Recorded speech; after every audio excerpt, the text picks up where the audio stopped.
just want to ask you, Marty, I think, so we have the happiness trifecta, we have an understanding of the brain chemicals that we can really capitalize on as we work with our kids. There's also a concept that we teach at Connected Families called the gift gone awry.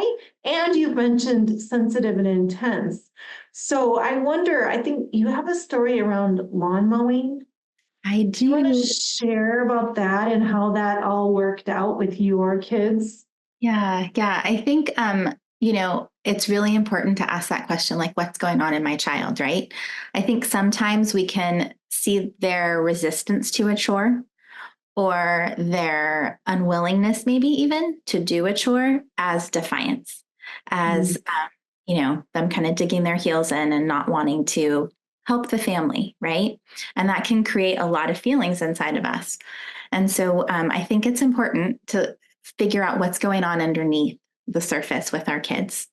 And when I got curious about lawn mowing with one of my kids, I realized that what was happening under the surface was that there was a real anxiety fear, like not just like a little fear, but like a deep anxiety fear of wasps. And whenever that mowing job occurred, there were, there would inevitably a wasp or two. Like we have, we kind of live out in some agricultural area. And so it was just common.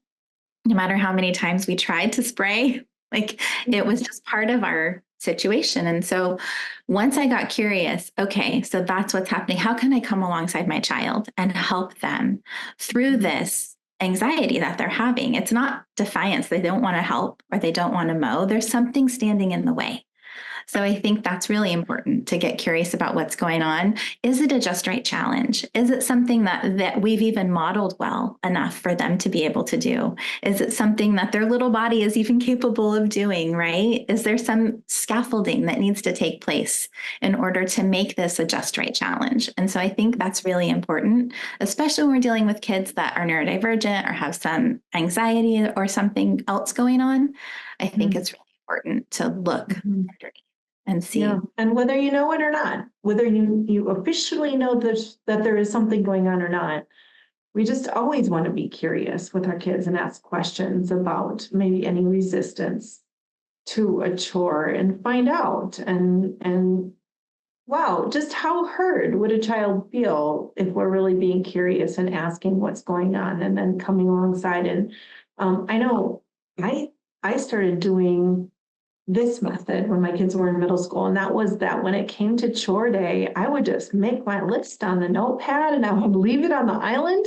And the girls got to pick which jobs they want to do. It was like, divvy it up, girls. And I was literally hands off. And I would put a little bit of boundary around it. Like, I need this done by noon or 3 or whatever it was before you go to soccer practice, whatever that looked like for that day.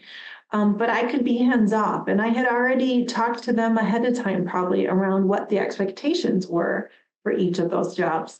And that worked like a dream. The tug of war was not there anymore. And they got to choose what they wanted to do. Yeah, there's some dopamine being released through the novelty.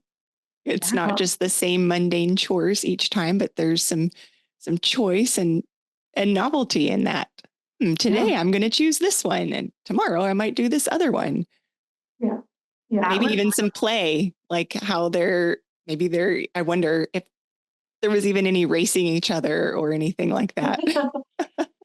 Yeah, well, and my girls were so different that they would, divide up jobs. And I soon realized, because of this new sensitive and intense grid that I had from, Lynn and the course, that one of my daughters really loved mowing. And this was like big muscle movement. She loved the vibration of it and the pushing and loved having her earphones on and so how can we look at the way God has wired our kids and then match chores to that is just a really great and I think tactic too.